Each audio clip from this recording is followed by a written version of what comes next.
पढ़ रहे हैं metals and non metals.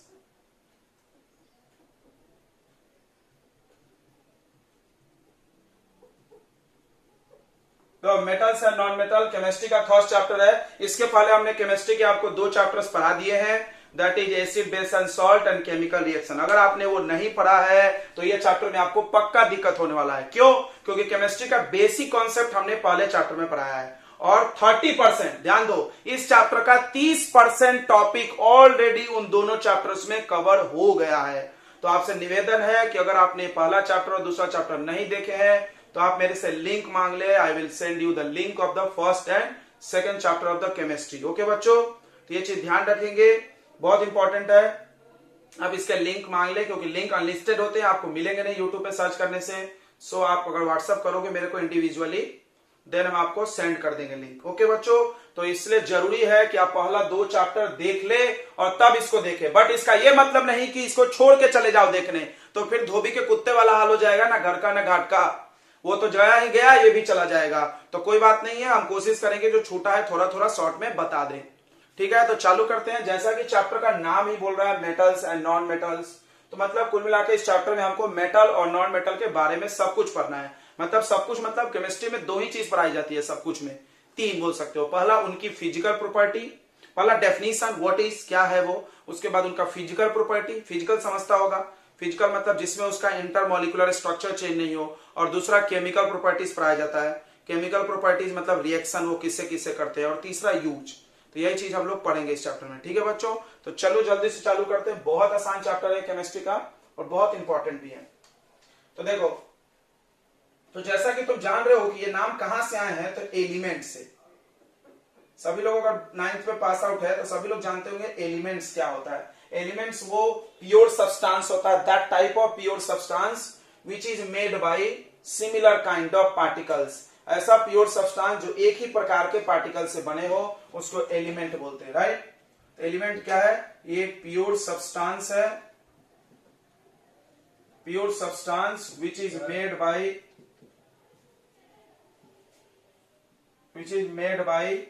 Same kind of particles.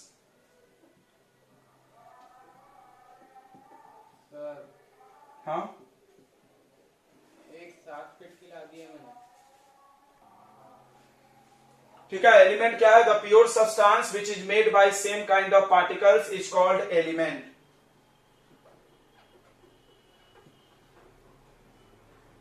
ठीक है बच्चों, तो एलिमेंट का एग्जांपल क्या होता है? तो तुम सब लोग जानते हो, पीरियोडिक टेबल में बहुत सारे सिंबल आपने पढ़ा है, 1 to 20, तो आई थिंक 30 आपको याद भी होगा। ठीक है, सोडियम, पोटेशियम, कैल्शियम और क्लोरीन, ऑक्सीजन, नियॉन वगैरह वगैरह, डॉट डॉट डॉट, बहुत सारे एलिमेंट जानते हो। अब एलिमेंट्स के 3 टाइप्स होते हैं बच्चों, एलिमेंट्स के 3 टाइप्स होते हैं। कौन कौन? एक होता है मेटल्स, दूसरा होता है नॉन मेटल्स और तीसरा होता है मेटलॉइड। ठीक है, तो हम लोग पहला पढ़ने जा रहे हैं मेटल। मेटलॉइड का आप एग्जांपल समझ लो। मेटलॉइड का एग्जांपल है आपको सिलिकॉन, जर्मेनियम। ठीक है, ये मेटलॉइड होते हैं। ओके, मेटलॉइड क्या होता है? जो मेटल और नॉन मेटल दोनों का प्रॉपर्टी दिखाएगा। हम यहाँ क्यों बता रहे हैं? क्योंकि इस चैप्टर में वो उसके बारे में हमको ज्यादा नहीं पढ़ना, हम लोग को मेटल नॉन मेटल ही पढ़ना है। तो बस आप एग्जांपल ध्यान रखें, अक्सर लोग इसके एग्जांपल ही पूछते हैं, क्योंकि मेटलॉइड सारे लोग जानते हैं कि जो मेटल और नॉन मेटल दोनों की प्रॉपर्टी शो करता हो, इसलिए इसके डेफिनेशन में कुछ ज्यादा इशू नहीं है। इशू होता है एग्जांपल्स को लेकर। तो आप याद रखें silicon and G for germanium. अगर आपको नाम याद नहीं है तो आप फुल फॉर्म लिख लें। तो सबसे पहली बात करते हैं हम लोग व्हाट इज मेटल। तो अगर हम आपसे पूछ दे व्हाट इज मेटल, तो आई थिंक शायद कोई सही आप जो भी डेफिनेशन बता रहे हो कि शाइनिंग सरफेस है, गुड कंडक्टर है, मेलेबल है, डक्टाइल है, हाई डेंसिटी है, इसमें से कोई डेफिनेशन नहीं है। These all are properties of metal. और आपसे प्रॉपर्टी नहीं पूछ रहे हैं हम, ये पूछ रहे हैं डेफिनेशन। तो मेटल का डेफिनेशन दिया गया है इलेक्ट्रॉन लॉस करने की एबिलिटी को देख करके। ठीक है, तो मेटल क्या होता है ध्यान से सुनेंगे। जो भी मेटल तुम जानते हो, देखो जो भी मेटल तुम जानते हो, सोडियम, पोटेशियम, कैल्शियम, उसका हम बड़ा सिंपल पहचान आपको बता देते हैं। जैसे हम सोडियम लिखें और एक बच्चे से पूछे कि बताओ बच्चा ये मेटल है कि नॉन मेटल, क्या आपके पास कोई पहचान का सही तरीका है? Do you have any solid identification? क्या आप बता सकते हैं कि सोडियम मेटल है? कैसे बताएंगे बताओ?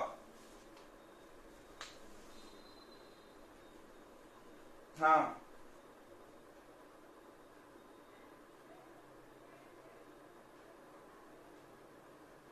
Okay okay.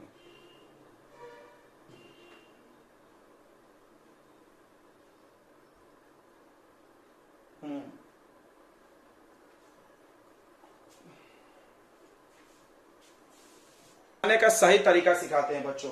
देखिए कोई भी मेटल है उसका आपको इलेक्ट्रॉनिक कॉन्फ़िगरेशन लिख करके पता चल जाएगा कि वो क्या है। ध्यान देखें हम लिखते हैं कि इसका कॉन्फ़िगरेशन आएगा 2, 8 और 1। ओके बढ़िया है।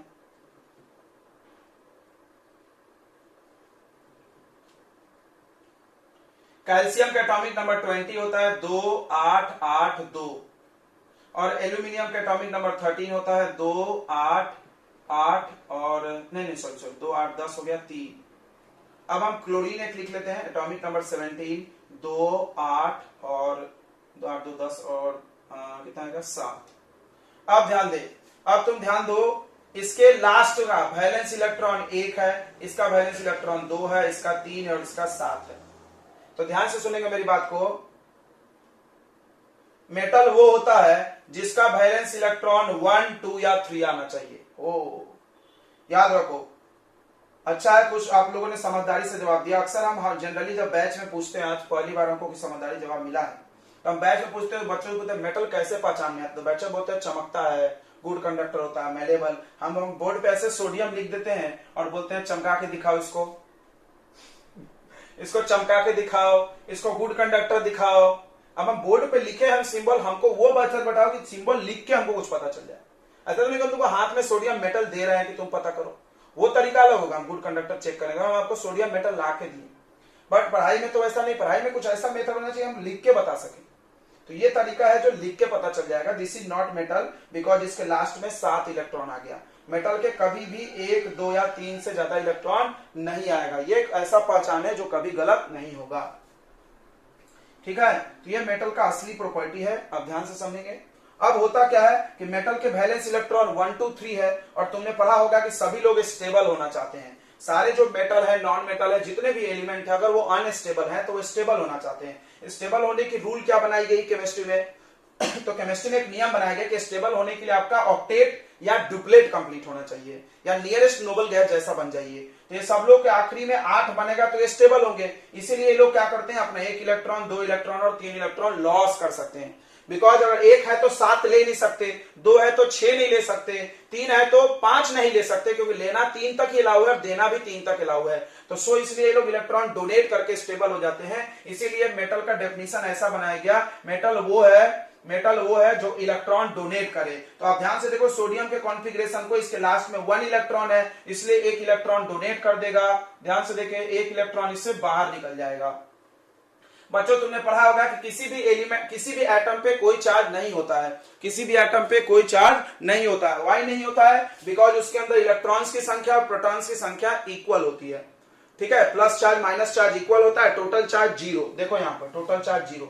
अब उसमें से 1 इलेक्ट्रॉन कम कर दिए, देखो ये इलेक्ट्रॉन है, मेरा हाथ को इलेक्ट्रॉन कम कर दिए तो प्लस चार्ज बढ़ जाएगा ना। यस, इलेक्ट्रॉन जब कम करेंगे तो प्लस बढ़ जाएगा। तो जितने इलेक्ट्रॉन निकालोगे उतना इस पे प्लस चार्ज अपीयर हो जाएगा, याद रखेंगे।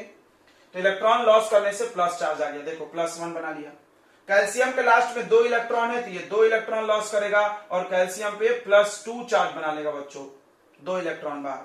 एल्यूमिनियम को अगर ध्यान से देखो तो इसको 3 लॉस करना पड़ेगा स्टेबल होने के लिए, तो ये कितना हो जाएगा, एल्यूमिनियम पे +3 चार्ज। अब कोई तुमसे Na+ का कॉन्फ़िगरेशन पूछ ले तो Na+ का मतलब 1 इलेक्ट्रॉन कम। देखो तो अब Na+ का कॉन्फ़िगरेशन ऐसा हो गया 2, 8, इसका कैसा हो गया 2, 8, 8, इसका कैसा हो गया 2, 8। देखो सबके सब ऑक्टेट पूरे हो गए, सबके सब का 8 इलेक्ट्रॉन लास्ट में आ गया, मतलब सबके सब स्टेबल होते हैं। तो ये लोग क्यों आयन बनाते हैं? इसको हम लोग कटायन बोलेंगे या आयन बोलेंगे।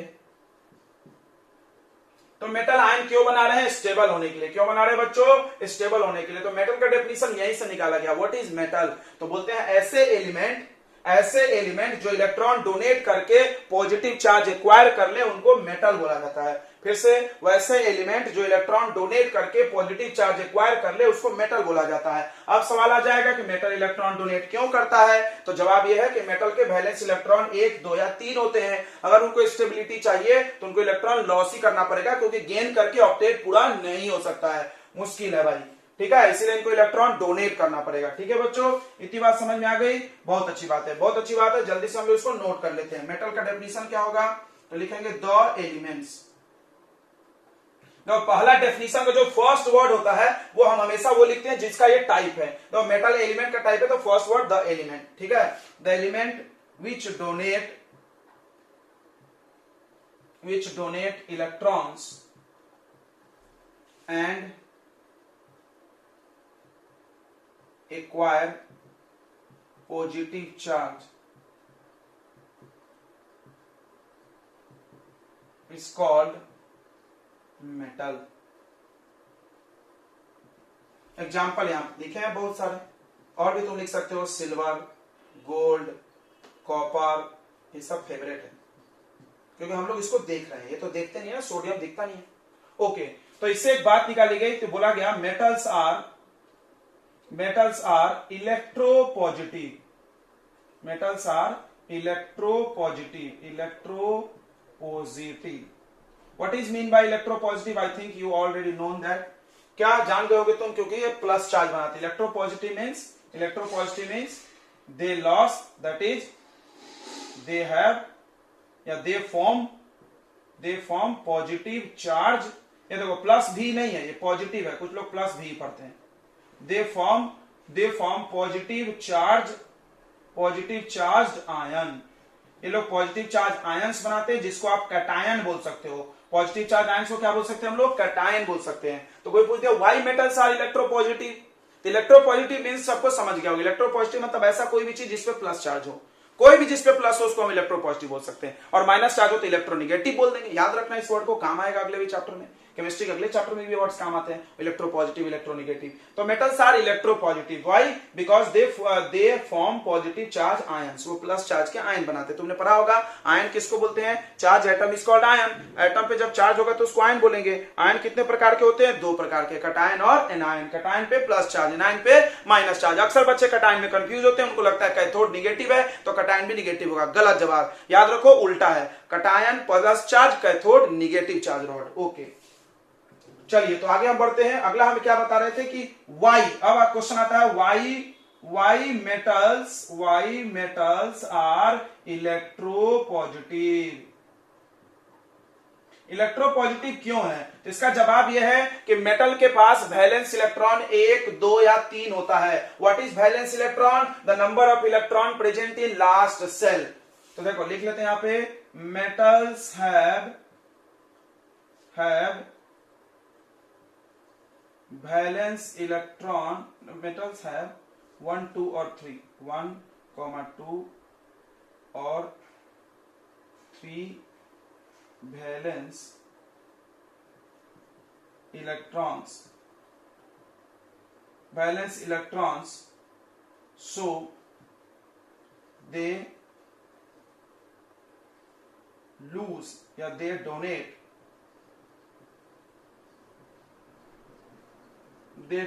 electrons to acquire positive charge। याद रखो ये पॉजिटिव लिखा है, प्लस भी नहीं लिखा है, ठीक है। वो इलेक्ट्रॉन डोनेट करके कैसा चार्ज बना लेते बच्चों, पॉजिटिव चार्ज बना लेते। ओके, तो अभी आपने पढ़ा व्हाट इज मेटल, मेटल क्या होता है, और उसके बाद आपने पढ़ा कि मेटल्स को इलेक्ट्रोपॉजिटिव बोलते हैं। मेटल्स हमेशा प्लस चार्ज आयन बनाता है। मेटल्स के पास वैलेंस इलेक्ट्रॉन 1, 2 और 3 होगा। मेटल्स की वैलेंसी भी 1, 2, 3 होगी, ये भी लिख लें आप। वैलेंसी ऑफ मेटल्स, कोई भी मेटल्स होगा बच्चों उसकी वैलेंसी 1 होगी, +1 माइनस में, +1, +2 या +3 ही हो सकता है। क्यों, तुमने 8 में 9 में पढ़ा होगा कि अगर वैलेंस इलेक्ट्रॉन ध्यान सुनो, तुमने पढ़ा होगा वैलेंस इलेक्ट्रॉन जो लास्ट में होता है, अगर वो लास्ट वाला इलेक्ट्रॉन 1, 2 या 3 या 4 है, 4 से कम है, तो वैलेंस इलेक्ट्रॉन और वैलेंसी इक्वल हो जाता है। पढ़े है ना सभी ने। और अगर वैलेंस इलेक्ट्रॉन 4 से ज्यादा है, 5, 6, 7, 8, तो उसको 8 से माइनस करते हैं वैलेंसी के लिए। ठीक है, व्हाट इज वैलेंसी बच्चों? What is valency? वैलेंसी क्या होता है? तो वैलेंसी को बोलते हैं हम लोग कंबाइनिंग कैपेसिटी ऑफ एटम, यानी किसी भी एटम के कंबाइन होने की क्षमता को बोलते हैं वैलेंसी। कितने लोगों से वो रिश्ता बना सकता है? देखो सोडियम का वैलेंसी 1 है, मतलब ये एक ही लोग से रिश्ता बना सकता है, इसलिए तुम्हें फॉर्मूला NaCl देखा होगा। लेकिन अगर तुम बात करो कैल्शियम की, अभी देखा था कैल्शियम पे 2 चार्ज है, तो कैल्शियम की वैलेंसी 2 है, इसका मतलब ये 2 रिश्ता बना सकता है, इसलिए फॉर्मूला CaCl2 होता है। ठीक है, ये बात समझ में आ गया सबको? What is valency? Valency means combining capacity. इसकी कंबाइनिंग कैपेसिटी 1 है तो वो 1 से जुड़ता है, इसकी 2 है तो वो 2 लोगों से जुड़ सकता है। ठीक है, वैलेंसी निकालने के रूल्स आपने पढ़े होंगे। कैसे निकलता है वैलेंसी? बताओ बच्चों, वैलेंसी कैसे निकलता है? तो valency equal to valence electron हो जाता है अगर वैलेंस इलेक्ट्रॉन 4 से कम है। अगर लास्ट में इलेक्ट्रॉन, वैलेंस इलेक्ट्रॉन मतलब वैलेंस वर्ड मतलब लास्ट वर्ड डालो दिमाग में, लास्ट में इलेक्ट्रॉन 4 से कम है तो वैलेंसी और वैलेंस इलेक्ट्रॉन इक्वल हो जाएगा। और अगर वो 4 से ज्यादा है तो 8 में से माइनस कर देंगे। अगर वैलेंस इलेक्ट्रॉन 4 से ज्यादा है या 4 है तो भी, ठीक है, 8 में से आप माइनस कर दो। ठीक है बच्चों, इक्वल यहां भी लगा सकते हैं। तो वही रूल्स आप देखो, आप ध्यान दो, कैल्शियम का कॉन्फ़िगरेशन अभी लिखे थे 2, 8, 8, 2, तो लास्ट में तो 2 है तो माइनस करने की जरूरत नहीं पड़ेगी। क्यों नहीं पड़ेगी? क्योंकि 8 4 से कम है, तो डायरेक्ट वैलेंसी आ जाएगा। यानी आप बोल सकते हो कि मेटल का वैलेंसी और वैलेंस इलेक्ट्रॉन दोनों इक्वल होता है। ओके, ठीक है। अब हम लोग देखते हैं, मेटल्स पहचानना आपको समझ में आ गया होगा, कोई दिक्कत नहीं है। कोई भी हम आपको पूछे, अगर कोई भी एलिमेंट का हम आपको नाम लें तो आपको उसका कॉन्फ़िगरेशन लिख लेना है। जैसे मान लो हमने एक लेक्चर से पूछ लिया बेरिलियम क्या है बताओ, बोरॉन क्या है बताओ, तो आप कॉन्फ़िगरेशन लिखो। कॉन्फ़िगरेशन लिखो, बेरिलियम का एटॉमिक नंबर 4 होता है, क्या लिखोगे? Kl, ऐसा लिखते हैं ना, K में 2 इलेक्ट्रॉन, L में 2, 4, ये 2 आ गया ना तो मेटल है। क्लियर हो गया? क्लियर हो गया। बताओ कार्बन क्या है? कार्बन के एटॉमिक नंबर 6 है, Kl, इसके पास 2 और 4, इसके पास 4 आ गया, तो ये मेटल नहीं हो सकता है, क्योंकि मेटल में 4 भी नहीं होता है, 1, 2 या 3 होता है, 4 भी नहीं है। ठीक है, तो ये नॉन मेटल है। ओके बच्चों, तो ये सब आपका कंफ्यूजन क्लियर हो गया। अब हम लोग पढ़ेंगे physical properties of metal. Physical properties of metals, जितने भी मेटल्स है उसके फिजिकल प्रॉपर्टी। फिजिकल समझता है जिसको हम लोग देख करके बता सकते हैं, अपीयरेंस, लुक। ठीक है, इसमें उसके अंदर के एटम का स्ट्रक्चर कुछ नहीं बदलता, फॉर्मूला नहीं बदलता, कुछ नहीं बदलता। ठीक है, तो फिजिकल प्रॉपर्टी आप बचपन से पढ़ते आ रहे हैं तो हमने उसको जल्दी जल्दी निपटाएंगे। ठीक है, बस एक्सेप्शन आप ध्यान देना, कौन सा चीज में क्या प्रॉपर्टी में क्या एक्सेप्शन है। ठीक है, पढ़ा जाए। किसी को कुछ पूछना है?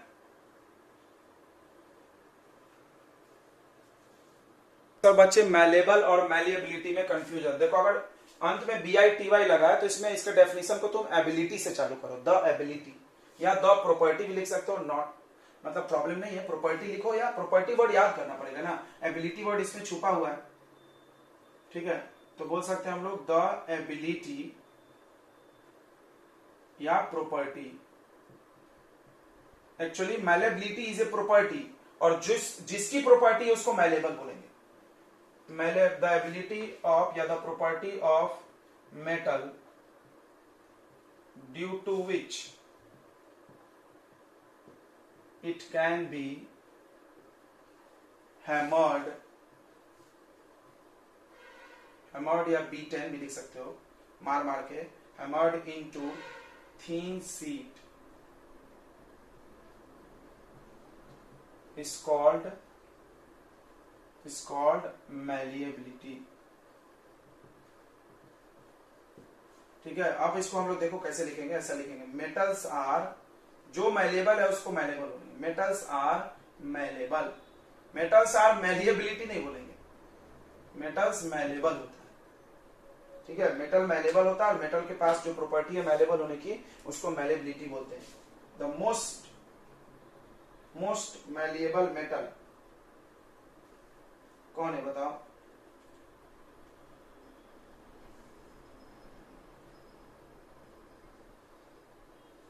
सिल्वर एंड गोल्ड दोनों का नाम लगभग लिया जाता है। एल्यूमिनियम कम है, ठीक है, सिल्वर गोल्ड, ठीक है, सबसे ज्यादा तो गोल्ड ही है ऑब्वियसली, गोल्ड नहीं, गोल्ड, उसके बाद सिल्वर, उसके बाद कॉपर की बारी आएगी, उसके बाद एल्यूमिनियम। इसीलिए सिल्वर का फॉयल, ध्यान से सुनना, ऐसा छोटे छोटे क्वेश्चन पूछ सकता है कोई। That's why silver foil is use काय के लिए, फॉर स्वीट्स, राइट। नहीं आई क्या?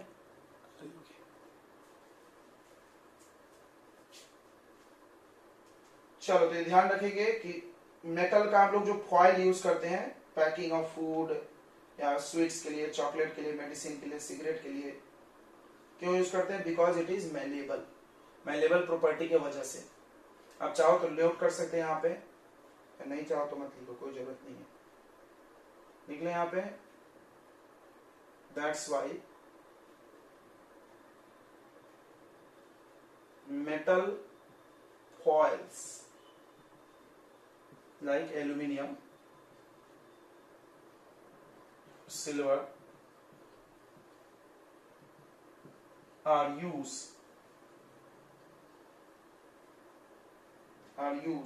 for packing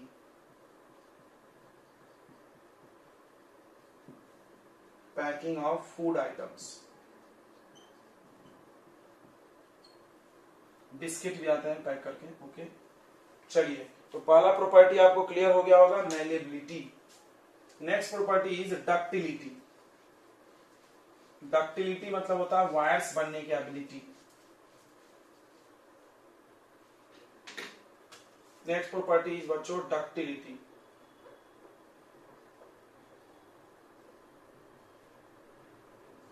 डक्टिलिटी में भी ऐसे लिख सकते हो तुम, द एबिलिटी या property of metal due to which it can be drawn into thin wires. दो वर्ड चेंज कर लें, यहाँ पर ड्रॉन कर लें खींच के, और वायर्स कर लें, बस दो वर्ड्स चेंज कर लें, आपका डेफिनेशन हो जाएगा। कर लोगे ना कि नहीं कर लेंगे? The property of metal due to which it can be drawn, draw से ड्रॉन बना है, ड्रॉन मतलब खींचा जाता है, into thin wires is called ductility. फिर यहाँ पे लिख देना metals are ductile.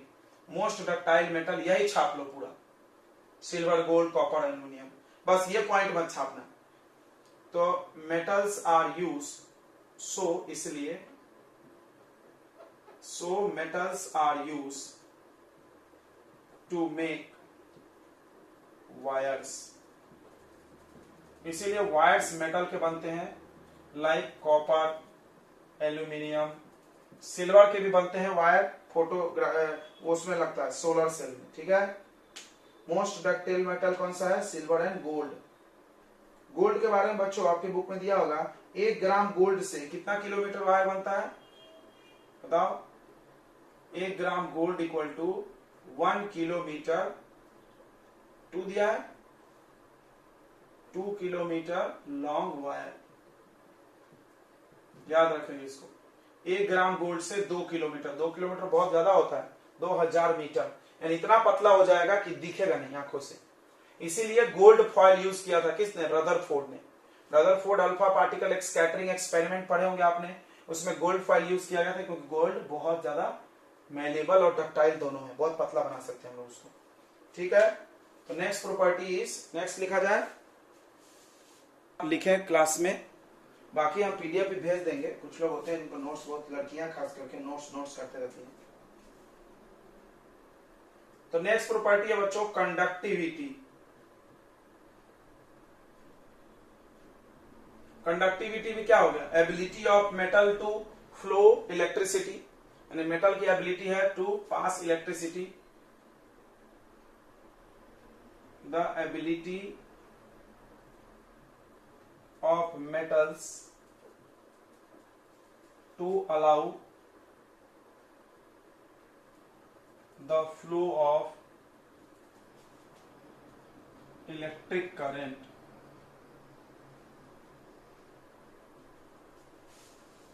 is called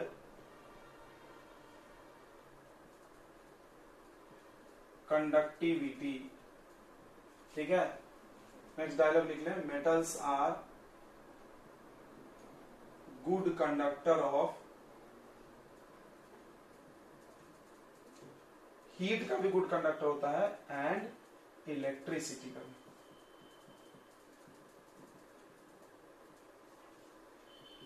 ठीक है, okay. Silver is best conductor of heat. यही सब आपको पढ़ना है, अंडरलाइन करते जाओ। बेस्ट कंडक्टर ऑफ हीट, ऊपर वाले सब आप जान रहे हैं, कोई जरूरत ही नहीं है पढ़ने की। और मर्क्यूरी जो होता है वो पुअर कंडक्टर या lead and mercury are poor conductor of heat. ठीक है, तो जो बर्तन बनाया जाता है कुकिंग यूटेंसिल्स, कुकिंग यूटेंसिल्स जो बनाते हैं हम लोग, बर्तन खाना बनाने वाले, वो मेटल का ही बनाते हैं। खैर अभी तो ये सब बात गलत हो रहा है, अभी तो नॉन स्टिक पैन्स आ गए हैं, वो सब मेटल के नहीं रहते हैं। सो कुकिंग यूटेंसिल्स और boilers are made by metals. तो अभी के जमाने में ये प्रॉपर्टी गलत हो रहा है, क्योंकि आजकल खाने के जो भी बर्तन आ रहे हैं वो सब नॉन स्टिक पैन्स हो गए हैं। They are made by Teflon layers, उन पे टेफ्लॉन का लेयर चढ़ा होता है, इसलिए उस पर कुछ चिपकता नहीं है। टेफ्लॉन क्या है, तो एक पॉलीमर है, तुम जानते हो गए थे। तो वो अलग बात है, उसमें खाना चिपकती नहीं, चिपक जाएगा। बट अगर आपको बॉयलर्स अभी भी मेटल का बनता है, यहाँ पे सत्य है।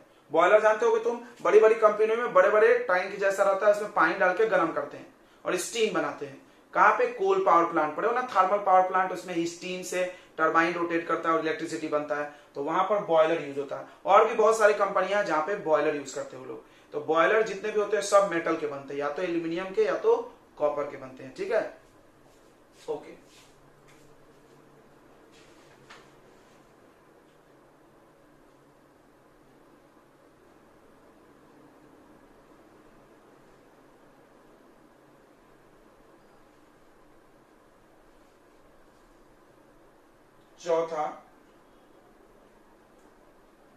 चौथा होता है metallic lustre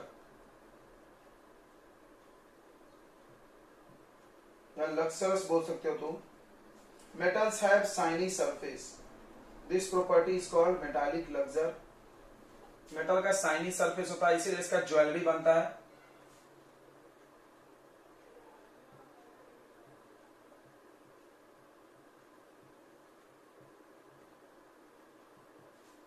Metals have shiny surface. This property of metal is called metallic luster. Okay, ठीक है। मेटालिक लक्सर तो लगभग सारे मेटल्स में होता है, इसमें कुछ एक्सेप्शन नहीं है, इसीलिए इसका इस्तेमाल करते हैं हम लोग ज्वेलरी बनाने में। बट कुछ कुछ मेटल्स में कोरोजन भी हो जाता है, उसका शाइनिंग गायब हो जाता है। सारे में तो नहीं होता है, लेकिन कुछ में होता है। सिल्वर गोल्ड में कोरोजन नहीं होता है, पढ़े होगे ना। चलो अगला, हाई डेंसिटी या हार्डनेस रखो, hardness.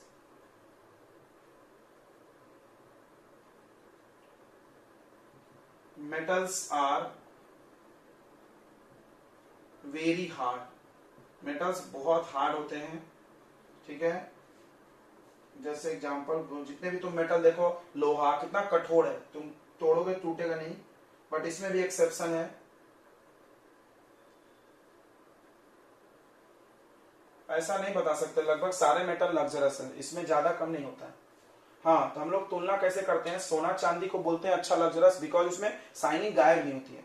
But her metal starting में शाइनिंग वाला ही रहता है, बाद में उसमें क्या होता है, कोरोजन होकर उसका शाइनिंग कम हो जाता है। तो इसलिए हम लोग तुलना नहीं कर सकते, सबके पास शाइनिंग है। ओके, हाँ, ये बोल सकते हैं कि किसका शाइनिंग लॉन्ग टाइम तक रहेगा, silver gold platinum.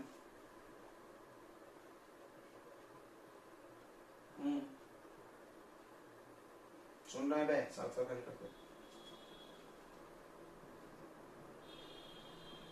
Tungsten, tungsten. तो sodium and potassium are soft metals, they can be cut by knife. चाकू से इनको काट सकते, इतना सॉफ्ट है, ठीक है। सबसे हार्डेस्ट होता है टंगस्टन।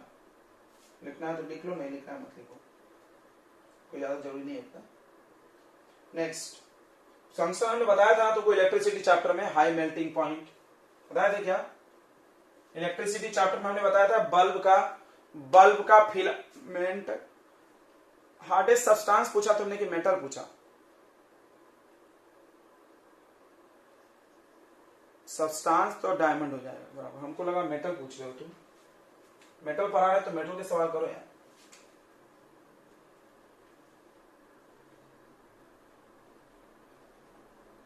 चलो अगला है सॉलिड स्टेट। जितने भी मेटल होते हैं रूम टेम्परेचर पे सॉलिड होते हैं। रूम टेम्परेचर क्यों लिखा है? क्योंकि गर्म करोगे तो पिघल भी जाएगा ना, इसीलिए। Metals are solid at room temperature. इसमें एक एक्सेप्शन है, हाँ, एक्सेप्ट समझता होगा उसको छोड़ के, except mercury which is liquid. Mercury को छोड़ के, जो कि क्या होता है? लिक्विड होता है, ठीक है। ओके,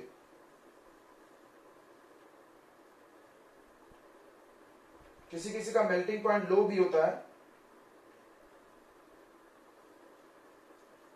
सॉलिड स्टेट की बात हो रही है, इसमें हम लोग नहीं लिखेंगे उसको। अगला आता है मेल्टिंग एंड बॉइलिंग पॉइंट। ऊपर से मिटा दे बच्चों।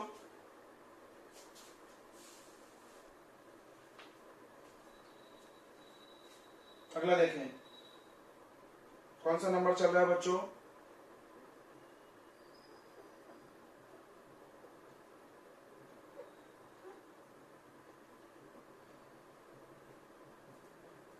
melting and boiling point. So the metals have high melting and boiling point.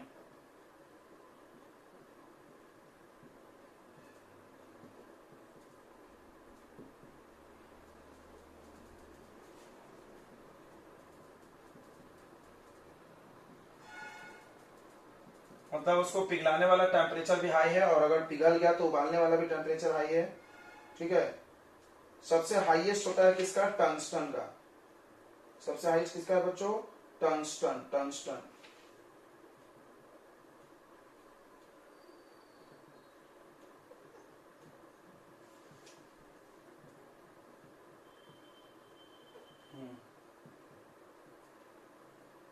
आगे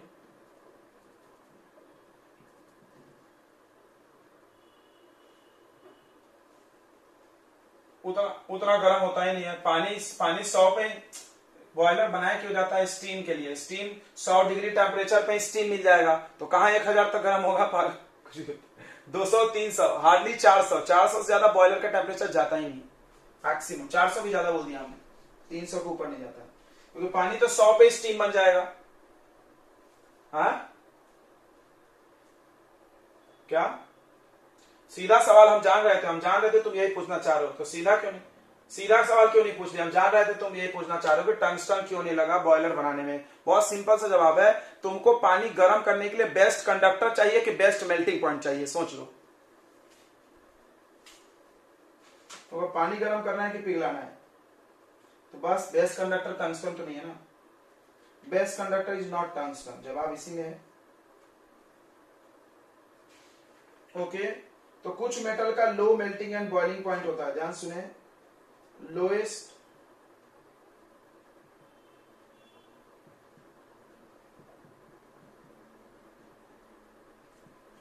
मेल्टिंग पॉइंट मेटल जो होता है बच्चों, वो होता है caesium and gallium. Caesium and gallium, इनका 100 से भी कम टेम्परेचर है, ये मेल्ट कर जाते हैं ऑन पाम टेम्परेचर।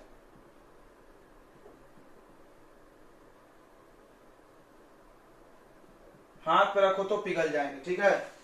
इनका बॉइलिंग पॉइंट बच्चों 30 डिग्री और 28 डिग्री है। तो इसका है 28 डिग्री सेल्सियस और इसका है 30। ओह माय गॉड, बहुत कम है। रूम टेम्परेचर से थोड़ा सा ज्यादा। रूम का टेम्परेचर 25 होता है, गर्मी में तो ऐसे ही पिघल जाते हैं ये। गर्मी में टेम्परेचर 40 तक चला जाता है।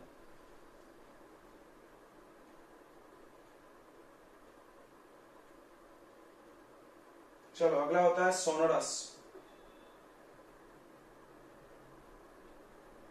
सोनोरस में है मेटल्स प्रोड्यूस साउंड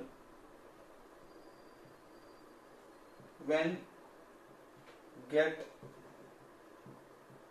बीटन, इसलिए बेल बनाते हैं इसका, इसमें कोई एक्सेप्शन वगैरह नहीं है।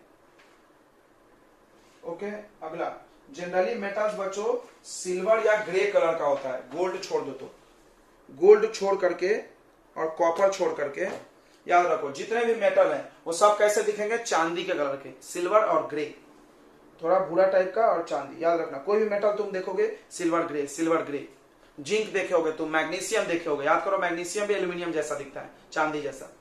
बस गोल्ड और कॉपर छोड़ दो, कॉपर लाल कलर का है और गोल्ड येलो कलर का है। नोट कर लो इसको, कहीं हम लिखा नहीं रहे यहाँ पे बट आप नोट करें, गोल्ड येलो, कॉपर रेड और बाकी सब सिल्वर एंड ग्रे कलर।